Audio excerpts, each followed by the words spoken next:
Whispers of the Nile. Travel as you sleep. Chapter 1. The moment Eli closed his eyes, the hum of the real world dissolved into silence. Not the cold, empty kind, but a soft, enveloping hush, like wool around the ears or being wrapped in fog. The bed, the room, the city, all faded into memory.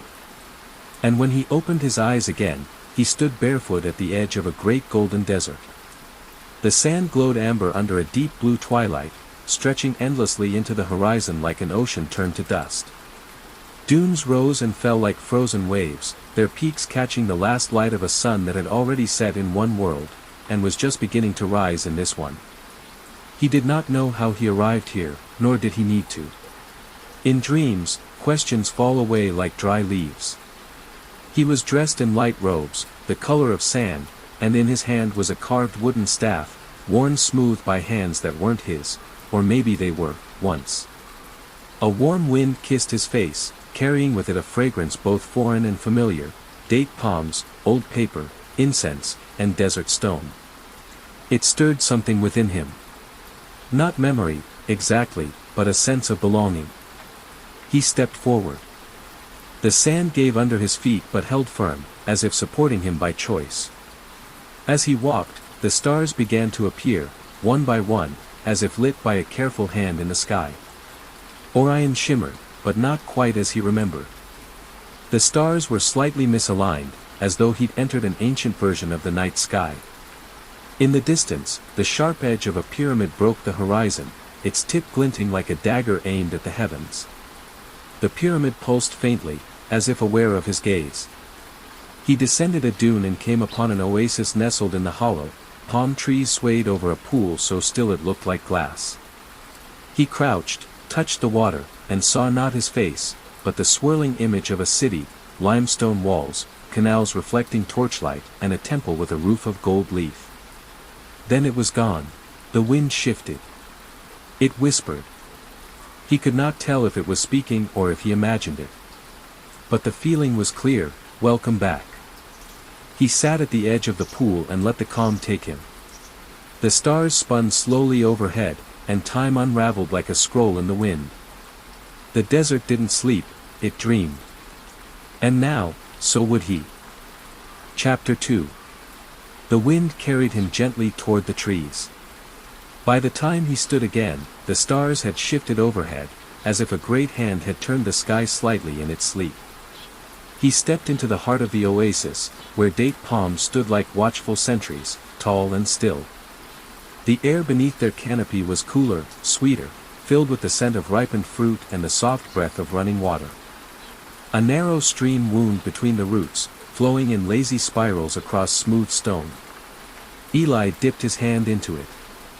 The water was not cold, but comfortably warm, like memory itself.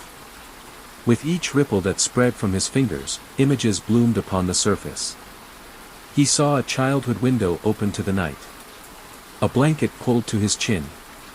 A voice, maybe his mother's, whispering a story about a faraway land. Egypt, she'd said. A place of gold and sun, of gods with animal faces, and stars that told time. The voice faded, but the warmth lingered. Eli followed the stream deeper into the grove, past white flowers that opened only at night and lilies that glowed faintly under the moonlight. He felt no hunger, no thirst, just a slow, settling peace. At the grove's center stood a pavilion of carved stone columns draped in hanging vines. Within it sat a man of impossible age. His robes were made of fine linen that shimmered like silver dust. His eyes, one green, one gold, looked not at Eli, but through him, as though reading his story like lines on a scroll. "You've returned," the old man said, his voice like water over stone. "Have I been here before?" Eli asked, though he already knew the answer. The old man smiled. "All who dream deeply pass through this place. Few remember. But you've always remembered, even when you forget." He gestured to a nearby bench of smooth obsidian, and Eli sat beside him. The stream curled around them both, flowing through the pavilion and out into the desert beyond. "This is the oasis of memory," the old man said. It holds the dreams of those who came before you, and the seeds of your own. Drink from it, and the path ahead becomes clear. He offered a small cup carved from ivory. Eli accepted, sipped, and closed his eyes. What he saw then was not a vision, but a feeling: sand beneath ancient sandals, the creak of wooden boats drifting down the Nile, the laughter of markets, the hush of temples. He saw the sun rising between two towering obelisks, casting golden light over statues with unreadable faces. He saw a falcon in flight, high, free, watching everything. And then he saw the pyramid again, closer now, half shrouded in shadow. He opened his eyes. "Follow the moon," the old man said, rising slowly. "She will take you where the river cannot." The grove around them faded slightly, its edges softening like the corners of a forgotten dream. Already the stars were wheeling again. Eli stood, bowed his thanks, and stepped once more into the sand. The stream curved around his feet, then vanished beneath the earth. Behind him, the oasis shimmered, and was gone. Before him, a new path had formed, a trail of faint light across the dunes, lit by the rising crescent of the moon. And so he walked, memory trailing behind him like a scarf in the wind, the night deepening with every step. Chapter 3. The moon had climbed higher now, a perfect crescent floating like a silver boat across the sea of night. It cast a quiet glow over the desert, illuminating each grain of sand as if the earth itself was glowing softly from within. Eli walked in its light, guided not by footsteps, but by feeling. The wind had settled into a hush, and only the sound of his robe brushing against his legs and the steady thud of his staff in the sand remained.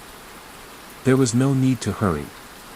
Time had stretched itself thin here, like gold leaf over a statue. Ahead, flickers of light appeared, lanterns swaying like fireflies in the dark. As he approached, he saw a line of camels in silhouette, their long necks bowed, their sides rising and falling in rhythm with a dreamer's breath. A caravan was resting in the shallow cradle between two dunes. The travelers were robed in midnight blue, faces mostly hidden, their voices no louder than whispers. Some sat near small fires, others lay sleeping on woven mats. A scent of cardamom and warm bread lingered in the air.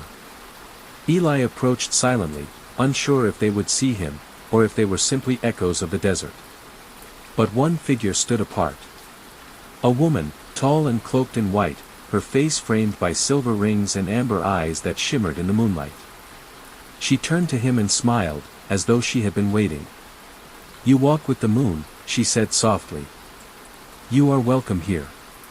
Eli bowed his head, unsure of what to say, but she nodded as if she already knew his thoughts. She led him to a circle of stones where cushions had been placed, and a copper pot simmered above a small flame. The tea was warm and spiced with herbs he didn't know by name, but recognized in his bones. It calmed his breath, soothed his chest. "You've been traveling alone," she said, pouring him another cup. "But you are not alone." She pointed to the stars, and Eli followed her gaze. A great constellation had appeared above them, shaped like a great serpent curled around the moon. The stars within it pulsed faintly. The woman placed a hand over her heart. "The desert remembers all who walk its spine. It will carry your story, even when you forget it yourself." He watched the rest of the caravan. No one seemed in a hurry. Some played stringed instruments that hummed like honey, others traced lines in the sand that shimmered with glowing dust. He saw a child drawing constellations, and an old man speaking to a hawk perched on his arm. This place was still, but not empty, it pulsed with purpose. "When will you leave?" Eli asked her. She turned her eyes toward the horizon, where faint streaks of violet hinted at dawn. "When the stars begin to fall back into the sea. We follow them north, always north, to the city of echoes. Can I come with you?" The woman smiled again, not with amusement, but with kindness. "You already are." And with that, the fires began to dim, the music softened, and the caravan stirred. Camels stood with slow, stretching movements. The lanterns were lowered. The travelers wrapped their scarves tighter, and the line began to move, snaking through the dunes in slow, silent rhythm. Eli joined them. He didn't speak. No one did. The world moved as if in a lullaby. Sand crunched beneath careful steps. The wind whispered lullabies only the desert understood. And above them, the moon watched, pale, patient, guiding them through the velvet dark. Chapter 4.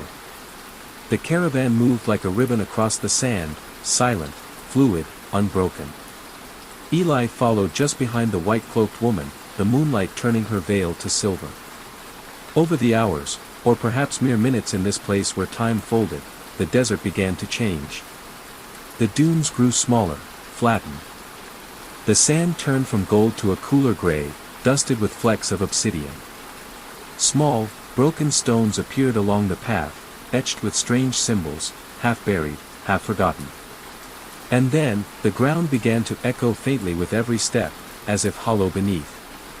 At some unspoken signal, the caravan stopped. No words were exchanged, but all knew it was time. The travelers began to unpack gently, reverently. Camels knelt. Lanterns were placed at the corners of the space, forming a glowing square across the sand. Eli watched as the woman kneeled and ran her fingers in a pattern across the ground. With a soft whisper in a language he did not know, the wind stirred.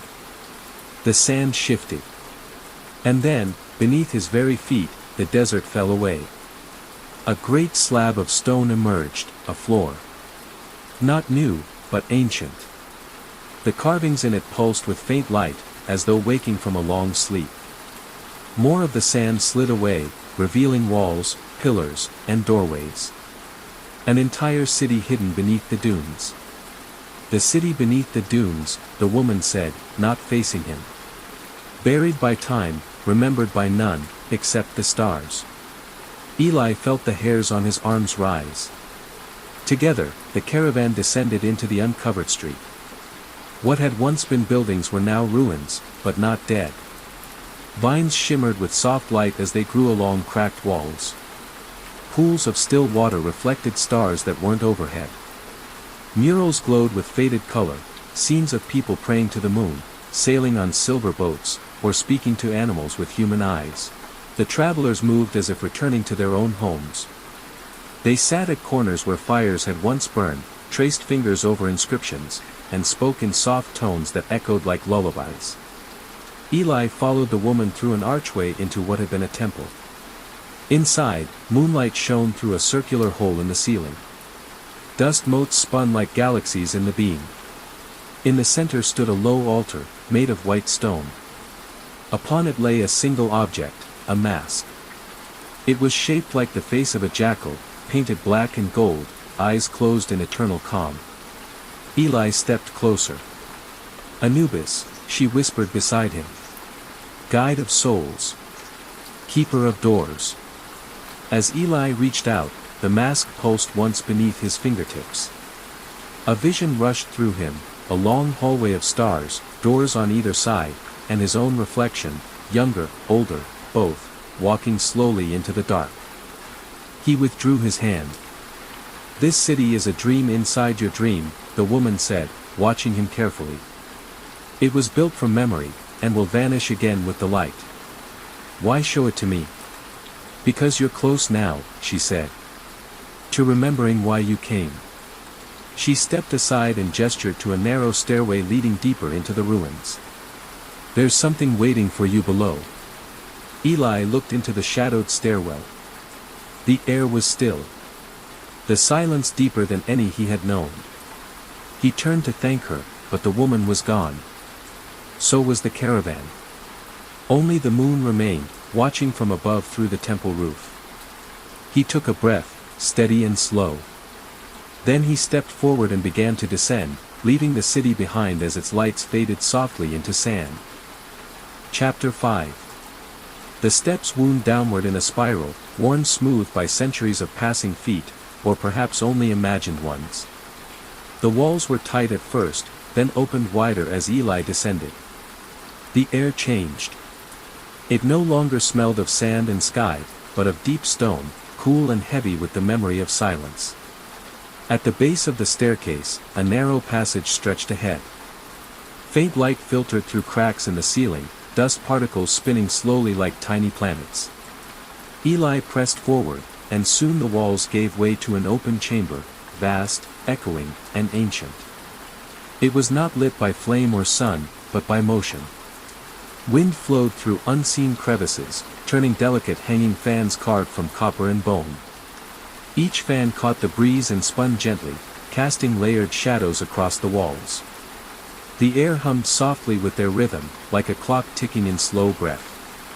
This was the temple of wind and time. Its ceiling disappeared into darkness, its columns shaped like palm trunks twisted in motion. As Eli stepped inside, his presence stirred the air, and with it, the room responded. A great circular disk at the center, part sundial, part compass, began to rotate, not by force, but by memory. He walked toward it, each step echoing strangely, not once, but twice, the sound of his feet and a second echo, slightly delayed, as if another version of himself walked just behind, a few seconds late. Around the dial were carvings of suns and moons, hourglasses and feathers, eyes and footprints. There were words too, but in a language beyond speech, symbols that felt like emotions carved into stone. Yet Eli understood them. Or rather, remembered them. One panel showed a child building pyramids from sand. Another, a man watching stars fall from the sky. Another still, a figure walking through a door made of starlight, his shadow stretching in both directions, past and future. Eli knelt beside the dial. The wind stirred again, and a voice, soft and ageless, filled the chamber, not from any one place, but from everywhere at once. You walk through what was and what might be, it whispered. What you seek is not ahead or behind, but beneath the breath of time. He closed his eyes. And then, he saw. Not with sight, but with memory. A glimpse. A flash. A boy under a blanket, dreaming of Egypt. A teenager sketching a falcon in the margins of a notebook. A man, standing at a museum display of a stone mask, staring too long. And now, himself, walking beneath a sky that wasn't his own, in a world that felt more real than waking life. A feather drifted down from the ceiling, delicate, white, almost glowing. It landed beside him on the dial. He picked it up, and the chamber shifted. The wind quieted. The spinning fans slowed. A new door opened silently in the far wall, the stone dissolving like mist. He stood, staff in hand, and passed through. The corridor beyond was unlike any other, lined with slow-moving reflections of himself at different ages, a child laughing, a youth running, an old man resting beneath a fig tree. They shimmered like mirages, but each looked back at him, calm and knowing. At the end of the passage, another staircase awaited, this one leading up, not down. He ascended in silence, the feather held carefully in his palm. When he emerged into the open air again, dawn was breaking. The sun peeked over the dunes, casting golden rays across the sand. But Eli was not where he had been before.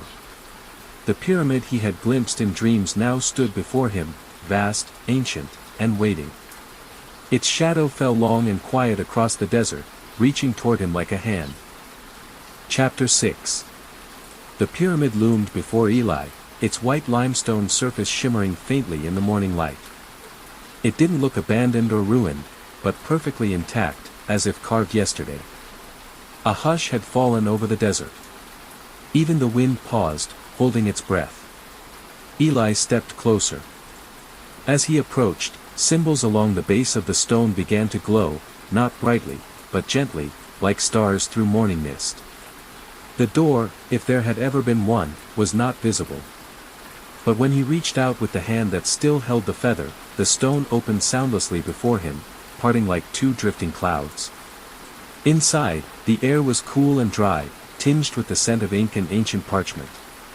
A long hallway stretched before him, its walls carved with constellations that pulsed with a deep indigo light. He walked slowly, feeling the quiet hum beneath his feet, as if the pyramid was not a tomb, but a vessel, waiting to rise. At the end of the corridor, he entered a vast chamber filled with scrolls. They floated. Dozens, maybe hundreds, of ancient scrolls drifted in the air, spiraling in slow, elegant movements. Some opened and turned their pages mid-air, revealing glowing lines, star patterns, and ink that moved like liquid light. Others remained sealed, wrapped in gold thread or bound in silk. In the center of the room sat a figure bent over a low table, scribbling with a reed pen that shimmered like a comet's tail. The scribe. He wore a robe the color of midnight, and his hair was braided with threads of copper and pearl. His skin was weathered, ageless. When he looked up, his eyes were like twin moons, full, calm, and all-seeing. "You've come far, Eli," the scribe said, setting his pen down without looking surprised. "And yet, you've always been here." Eli stepped forward, unsure if he should speak. The room was so quiet, even his breath felt too loud. The scribe reached toward one of the floating scrolls, and it unrolled above the table, hovering between them. It showed a map, not of land or sea, but of stars. Lines connected constellations into symbols, pathways, and unfamiliar geometries. In the center of the map was a small glowing dot. "That is you," the scribe said gently. "Or the version of you dreaming this." Eli stared. The map pulsed softly, like a heartbeat. "Each traveler who comes here leaves a new mark on the sky," the scribe continued. "And receives a gift in return, direction." He gestured, and another scroll floated down. This one unrolled slowly, revealing a timeline, a spiraling path with breaks and loops and gaps. At the end of the path was an unfamiliar shape, a golden orb, surrounded by wings. "This is what you seek," the scribe said. "You won't find it in the waking world." Eli studied the image. He didn't understand it completely, but something about it resonated, like hearing the name of a place he'd never been but missed deeply. "You must fly to reach it," the scribe said. "But first, you must be willing to let go of the ground." He reached beneath the table and pulled forth a parchment-wrapped bundle. Within it was a key, shaped like a feathered wing, and a pendant etched with the same golden orb. Eli took them carefully. The pendant felt warm in his hand. "The next part of your journey will not follow the sand," said the scribe, eyes softening. "It will follow the stars." Eli nodded. The chamber dimmed, the scrolls slowly folding themselves, floating higher into the unseen heights of the pyramid. The scribe returned to his writing without another word, as though Eli had never been there, or would always be. Eli turned toward a new doorway that had opened in the wall. As he passed through it, the air changed once again, thinner now, higher. A breeze stirred his robe. And above him, through a shaft of open stone, the sky waited, vast, open, and calling. Chapter 7. The air was thin and golden. Eli stepped through the doorway into sunlight, but not the sun he knew. The sky above was a radiant bronze, like a late afternoon caught in eternal pause. Clouds drifted slowly, shimmering at their edges, shaped like feathers. He stood atop a platform carved into the upper rim of the pyramid. It was silent, save for the gentle rustle of wind sweeping over the stone. No path led forward. No stair, no bridge, no road. Only sky. In his hand, the pendant from the scribe pulsed faintly, warmed by the light. As Eli stepped forward to the edge, he saw carvings beneath his feet, wings, talons, stars. And then he heard it, a sound like a distant cry carried on the wind. A shadow passed overhead. He looked up. A falcon circled above, enormous, graceful, its wings catching the air with barely a sound. Its feathers shimmered with gold and obsidian, catching the light like blades of glass. It descended, landing before Eli with a stillness that defied its size.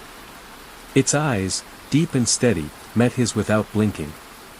There was no need to ask. He knew. He stepped closer and laid a hand upon its feathered back. The falcon lowered itself, wings spread. Eli climbed on, and without a sound, they rose, effortlessly, as if the air itself carried them like a dream held in careful hands. The pyramid shrank beneath them, then disappeared into a sea of shifting sand. Eli held tight to the falcon's shoulders, but there was no fear. Only awe. The wind rushed past, warm and dry, filled with scents of fig and spice, of ancient papyrus and moonlit riverbanks. They soared higher. Below, he saw Egypt unfold not as a map, but as a memory, rivers winding like threads of silver, towns aglow with candlelight, shadows of temples resting like sleeping giants. The Nile stretched endlessly, curling like a serpent in the arms of the land. The sky above opened wider, revealing constellations visible even in daylight. They hung motionless, enormous and close, like they could be touched. One by one, they glowed as they passed. First, the scarab. Then the lotus. Then the lioness, her tail curling into the stars. As the falcon climbed higher, the air shifted again. Space folded. It no longer felt like flying but like slipping between layers of thought. Dream upon dream. A hush fell over everything. Then, without warning, the falcon dove. Not falling, but descending with purpose. They glided between two cliffs of golden rock, where glowing hieroglyphs shifted across the surface like water. They passed into a tunnel of light, and the sound of rushing wind returned, but now, within it, voices. Not loud. Not alarming. Calm, layered whispers. As if the stars themselves were speaking. You've flown here before. You've left something behind. You must remember. The falcon pulled up sharply, wings beating in slow, powerful rhythm. Before them now stretched a vast lake, black as ink, smooth as glass. At its center stood an island shaped like an eye. The falcon landed at the edge. Eli dismounted, his feet touching stone again. The bird bowed once, then rose into the sky, disappearing into the gold-bronze clouds. Eli stood alone, gazing at the path ahead. A bridge of floating stones arched toward the island, each step suspended just above the surface of the still, endless lake. At the far end, beyond the bridge, rose a great stone gate adorned with symbols of balance and water. A single blue lotus bloomed on its arch. He inhaled slowly and stepped onto the bridge, the surface cool beneath his bare feet, each stone humming with quiet energy. Behind him, the sky darkened slightly. Ahead, the water began to shimmer. It was time to look into the river. Chapter 8. The bridge swayed slightly under Eli's feet, not from movement, but from presence. It was alive, not in the way of breath or pulse, but in awareness. Each floating stone acknowledged him with a quiet hum, as if greeting a traveler who had finally returned. The black lake stretched in all directions, undisturbed by wind or ripple. It wasn't water in the usual sense, but something deeper, something that saw. Eli reached the final stone. The island rose just beyond it, shaped not by nature, but by design. Smooth, deliberate, sacred. The gate at its entrance was tall and narrow, carved from dark stone veined with pale silver. Symbols of water, wind, and motifs spiraled upward like a staircase of stories. At the top, the blue lotus glowed, not brightly, but calmly, like a heart steady in sleep. Eli stepped through. The temperature dropped slightly. Not cold, but quiet. Inside the island's center was a circular space, open to the sky. In the middle, a wide shallow pool reflected the heavens, stars visible in daylight, constellations moving ever so slowly in perfect time. He approached the pool and knelt. Its surface showed nothing at first, just sky, stars, a bird passing overhead. Then, slowly, the images changed. Not just reflections, memories. He saw himself as a boy again, sitting cross-legged in bed, reading a book by flashlight about pyramids and pharaohs. Then older, studying in a museum, eyes fixed on a weathered map of the Nile. Then again, standing on a balcony, sleep-deprived, staring into the night sky, whispering to himself, "There's something I need to remember." And then, deeper. A version of himself he didn't recognize, wrapped in linen, walking through a marketplace in ancient Thebes. Laughing with a woman at a spice stall. Writing under torchlight in a stone chamber. A life from long ago, or from another dream. His chest ached with familiarity. The water rippled once, gently. New images surfaced, the falcon, the pyramid, the old man at the oasis, the scrolls, the temple. All connected. Not random, not scattered. A path. He heard the wind stir behind him, but there was no breeze. Then a voice, his own, and not his own, whispered. The Nile does not forget. He looked into the pool again and saw not memory, but potential, what could be. A boat of light drifting across the stars. A sun that rose not in the sky, but from within. A final door. Eli stood. The water remained still, holding his reflection, but now, his face wore the pendant given by the scribe, the mask seen in the temple, and the feather still tucked near his chest. He wasn't just walking the dream. He was the dream. At the edge of the pool, a path of papyrus reeds parted, revealing a narrow dock leading to a small boat, golden, elegant, curved like the crescent moon. At its bow was the symbol he'd seen before, the sun orb held aloft by wings. Waiting. He walked toward it. The water whispered beneath the boat, a voice both soothing and ancient. As he stepped in, the boat did not sink or rock. It simply accepted him. He sat quietly. The boat began to move, without sail or oar, guided not by current, but by intention. Eli didn't look back. He didn't need to. The mirror of the Nile had shown him who he was, and what he was becoming. The journey was far from over. But the path ahead had never been clearer. Chapter 9. The boat glided over the water as if it had always known the way. Eli sat in stillness, his eyes half closed. The breeze was soft and carried the scent of lotus blossoms and aged wood. Above him, the sky dimmed, not to night, but to a softer light that had no direction. It was neither dusk nor dawn. It was in between. Around him, the water slowly shifted in color, black fading to deep violet, then indigo, until it reflected more dream than sky. Shapes moved just beneath the surface, not fish, but memories. Whispers curled in the mist like strands of silk. The boat curved gently toward a marshland that rose up from the water like a garden sculpted from silence. It was beautiful. Thousands of lotus blossoms floated across a still lagoon, their petals in hues of blue, white, gold, and deep crimson. They formed intricate spirals, perfect rings, and delicate patterns that seemed to change each time he blinked. Tall reeds surrounded the lagoon like a wall, bending slightly, as if bowing to him.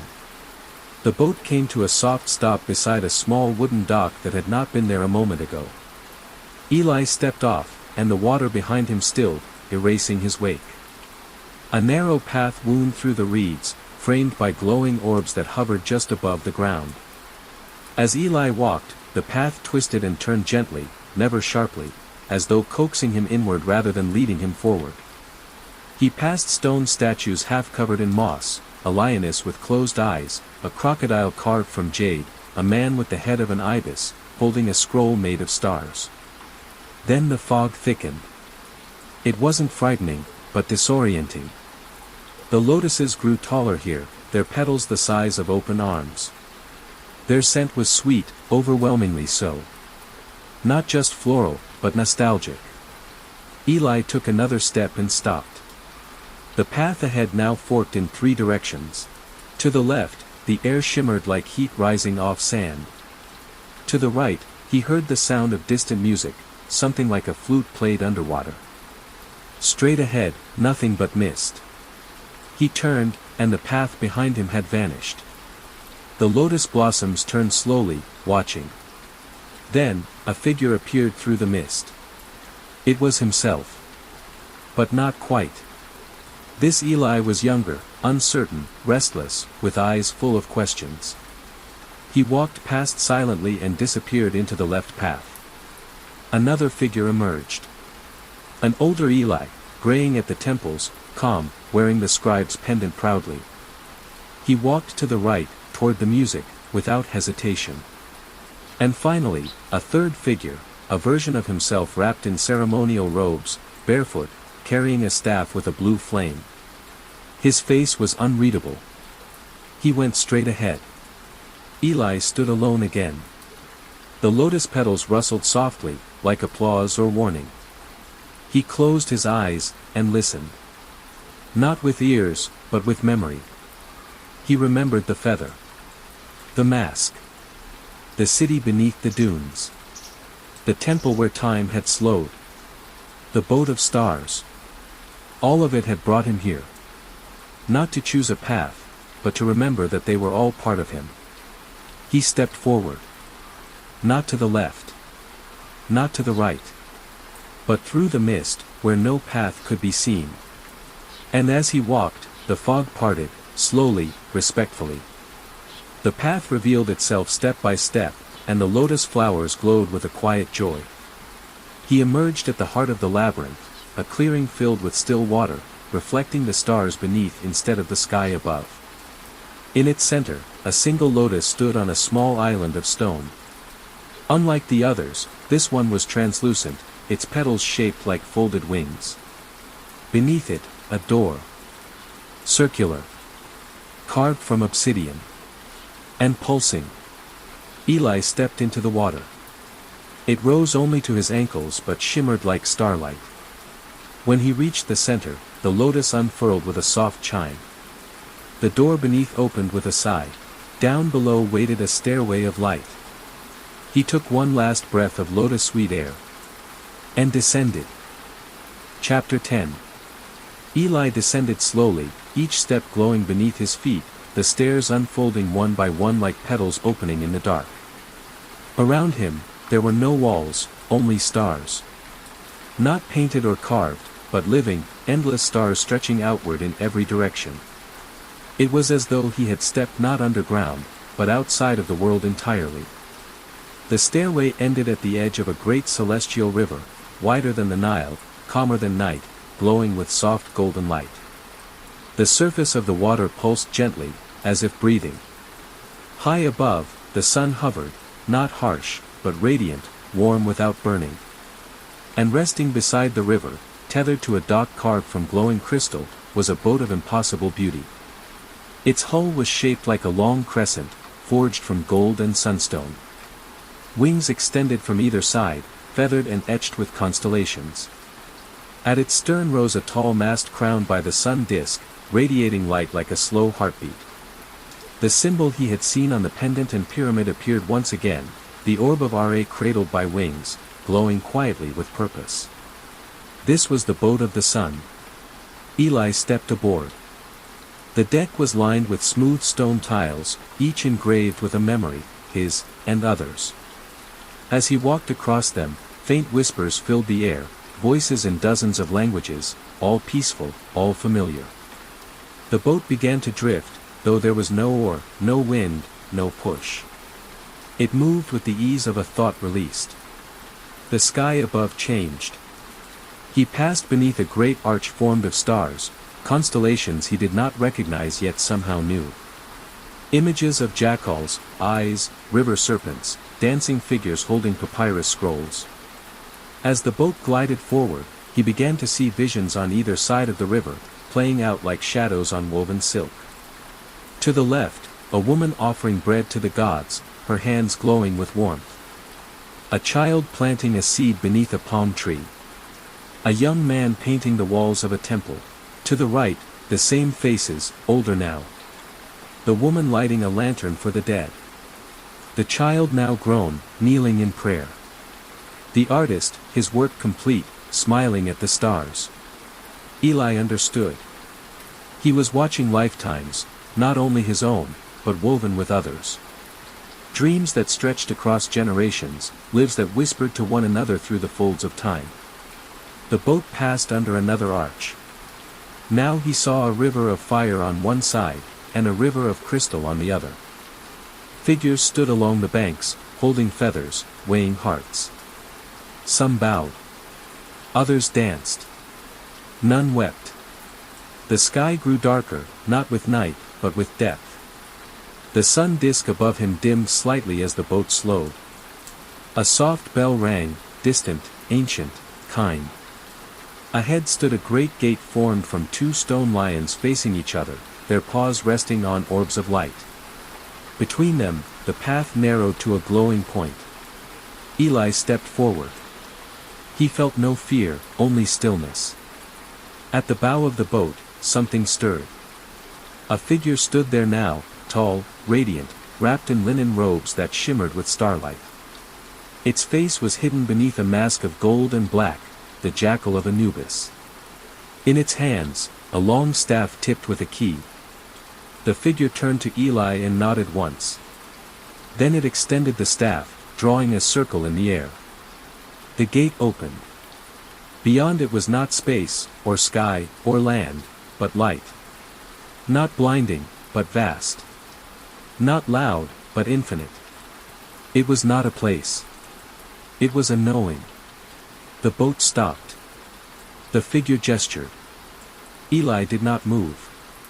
He closed his eyes, and understood. He wasn't meant to step into the light just yet. His journey had brought him close, but not to the end. Instead, the light began to fold, like a lotus returning to bud. The boat turned gently, and Eli felt himself exhale. Not with lungs, but with spirit. The return had begun. He stood silently as the boat moved once again, this time carrying him back toward the stars, back toward memory, back toward the world that waited just beyond waking. And though he had not spoken, the figure at the bow whispered one word into the wind. Soon. Chapter 11. The sun boat drifted silently back through the corridor of stars, now dimmed to a gentle twilight. Eli sat near the stern, his hands resting in his lap, his eyes half closed. The radiance of the beyond still shimmered faintly in his chest, not like fire, but like a quiet truth. The sky around him shifted. The constellations faded into veils of mist, and the celestial river narrowed into a canal of deep blue. The boat turned slightly, guided by an unseen current, toward a dark temple carved into a cliffside rising from the water. It was older than stone, older than time, and Eli knew its name without reading it, Perbav, the house of the soul. The boat docked with a soft sigh. Eli stepped onto a platform of white granite, its surface warm to the touch. Pillars rose around him, carved with golden inlays and crowned by lotus capitals. The temple doors opened before he could reach them, heavy, silent, and inviting. Inside, the air was still and sacred. The halls were lined with murals, painted in rich hues that pulsed faintly as he passed, depictions of pharaohs seated on thrones made of stars, their crowns glowing with the light of the gods. Celestial serpents curled around their arms, falcons stood at their shoulders like sentries of eternity. Eli entered the central chamber, a dome open to the sky. In its center sat a single throne, carved from black stone veined with gold. Upon it sat a man, regal, unmoving, his form cloaked in flowing robes of deep crimson and sun-woven silk. He wore no crown, yet radiated kingship. His eyes were closed, but they opened slowly as Eli approached. And when he spoke, it was not with sound. It was within. You have come far, dreamwalker. Eli bowed, though he felt no pressure to do so. Why am I here, he asked, or thought, or dreamed. The pharaoh's voice echoed like ripples through a deep well. To listen. And to remember what cannot be taught. The space around them shimmered. The walls fell away like cloth slipping from a statue, and suddenly, Eli stood beside the throne beneath a sky full of turning stars. The pharaoh raised one hand. A scroll appeared in the air, unfolding in layers of smoke and gold.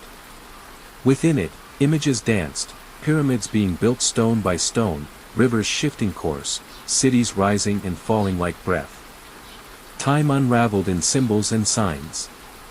Every dream you walk has been walked before, the pharaoh said. But not by you. Am I just repeating a path? The pharaoh looked at him, eyes bright as twin suns. No. You are making it yours. He rose. Eli saw then that the man was not just one person, but many, layers of memory stacked like sediment. One moment young and fierce, another old and wise, then neither, then both. The kings of the Nile ruled the waking world, he said. But the dream pharaohs ruled this one. He reached toward Eli, touching a finger lightly to his forehead. A spark passed. And suddenly, Eli knew that this temple existed not in the world, but between worlds. That the pharaoh before him was not from history, but from story, shaped by every dreamer who had ever wondered about Egypt in the quiet of night.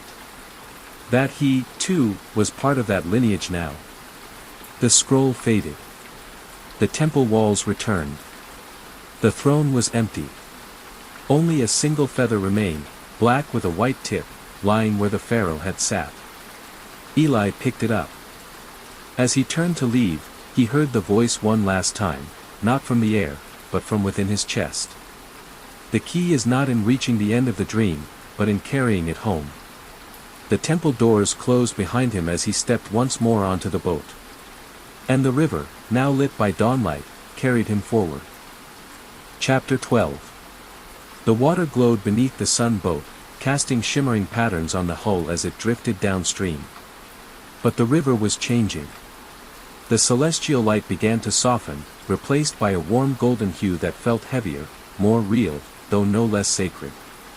Eli stood at the bow, feather in hand, the scribe's pendant still resting against his chest. He could feel it now, a slow and quiet tug, not on the boat, but on him. The dream was calling him back. But even as the boat glided forward, he knew it was not a return in the usual sense. It was a circle closing. A door swinging back toward the place where the journey had begun, though he was no longer the same man who had stepped into the sand that first night. Ahead, the dunes rose once more, curving gently like the backs of sleeping giants. Between them, the Great Pyramid reappeared, emerging from the horizon like an ancient memory surfacing through time. Only now, it was glowing. Not with sunlight, but with something internal. A golden light pulsed faintly beneath the stone, as if the structure was breathing. A beacon, not a tomb. The boat glided to shore and slowed to a stillness. Eli stepped off. The sand beneath his feet was warm, as though it had been waiting just for him. He walked alone toward the pyramid, the wind stirring softly, curling around him like an old friend.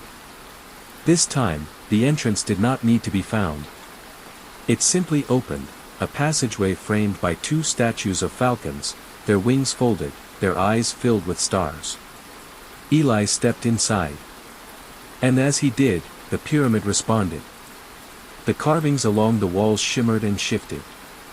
No longer just symbols, they moved, danced, changed form to mirror his journey. The oasis, the city beneath the dunes, the star map, the labyrinth of lotuses, the throne of the pharaoh, all of it was written into the stone now, as if it had always been there, waiting for him to return and awaken it. He walked slowly, deeper and deeper, until he reached the heart of the structure, a chamber shaped like a star. It was completely silent. In the center stood a tall mirror, framed in black gold, its surface perfectly still. Eli approached and looked into it. But he did not see his reflection. He saw a doorway. Through it, his bed, quiet and soft in a room lit only by the soft blue of early morning. The real world. The waking world. But he did not step through. Not yet.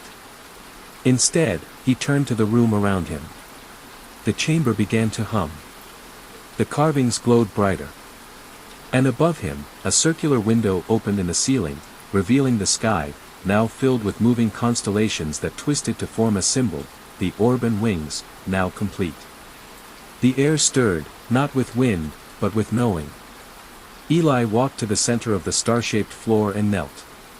He placed the feather from the pharaoh gently before him. The pyramid trembled softly. From the walls, soft music began, like wind through reeds, like memory turned into sound. He closed his eyes. And breathed. A warmth moved through him. Not heavy, but grounding. He felt sand, and sky, and water, and stories, all of it, settle into his chest. The dream did not dissolve. It rooted itself in him. A final whisper echoed around the chamber, from all the voices he'd met along the way. The journey never ends. Only begins again. He opened his eyes. And stepped through the mirror. Chapter 13. Eli opened his eyes. The quiet hum of a fan. The soft creak of distant traffic. A pale beam of morning light stretched across the sheets, painting golden stripes on the blanket wrapped around his legs. His room. His body. Waking life. He sat up slowly, blinking against the familiar blur of reality. The dream had faded, but not completely. He could still feel it, in the weight of his chest, in the warmth of his hands, in the strange and steady rhythm of his breath. He glanced to the bedside table. There was nothing unusual. A glass of water. A worn notebook. A bookmark shaped like a lotus that he didn't remember owning, until he did. He held it between his fingers. The memory returned with a rush, the boat, the star map, the labyrinth of lotus blossoms. Eli stood, walking quietly to the window. Outside, the city moved in its usual way, people on bicycles, birds weaving through rooftops, sunlight bouncing off passing cars. But it looked different now. Like it was overlaid with something invisible. A second layer. A whisper beneath the noise. He closed his eyes and listened. And there it was, distant, but unmistakable. The flap of falcon wings. The soft chime of a hidden temple bell. The voice of the pharaoh in a chamber between worlds. Carry it home. The dream was not just a memory. It was alive. Eli sat at his desk and opened the notebook. His hand hovered over the page, then began to write, not from thought, but from remembrance. He sketched the pyramid, the obsidian door beneath the lotus, the mask of Anubis, the sun boat gliding through stars. He didn't stop for hours. By the time evening fell, the notebook was half full. Not with fiction, but with truth, wrapped in the silk of sleep. And still, the dream did not fade.